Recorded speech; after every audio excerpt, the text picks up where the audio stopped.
আইন, আদালত, বিচার, প্রশাসন, পুলিশ, র্যাব সবকিছু চলেছে শেখ হাসিনার কথা।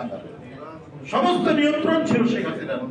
একেবারে একচ্ছত্র কর্তৃত্ববাদী ফ্যাসিস্টের এক মহামূর্তি আমরা দেখেছি শেখ হাসিনার।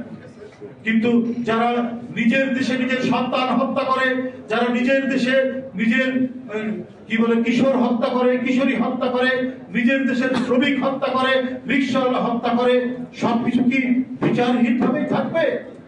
বিচারহীন অবস্থায় থাকতে পারে না। তাই যে মনে করেছিল যে আমি সমস্ত কাজ যাই করব পার পেয়ে যাবে, আমার বিরুদ্ধে কথা বলার কেউ নেই, কিন্তু উপরে তো একজন আল্লাহ আছে।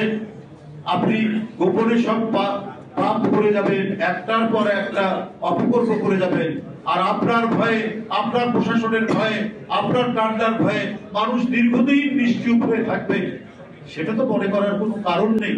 কথা আছে যে মানে পাপ কেউ ছাড়ে না। তো তার পরিস্থিতি দেখছি, ব্যাংকের ভোল্ট থেকে 2টি ভোল্ট থেকে 832 ভরি সোনা বেরোচ্ছে কিভাবে, এবং আরো অনেক ভোল্টের সোনা আছে। এটা কার সোনা? এটা এই স্বর্ণ ভরিগুলা শেখ হাসিনার না তার দলের কারো?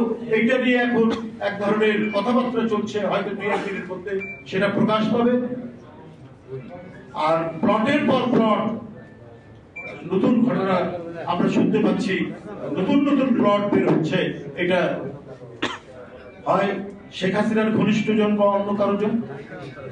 তো এর সাথেও তাই ছিল, এর সাথে চেয়েছেন 30 সেট অলঙ্কারের কথা আপনাদের হয়তো মনে নাই যারা ইয়ার। তিনি 30 জন মহিলা এমপি করে, খুব সুন্দরী সেই মহিলা এমপি, এবং এটার উপর যাই দিন তখন একটি প্রতিবেদন করেছিল 30 সেট অলঙ্কার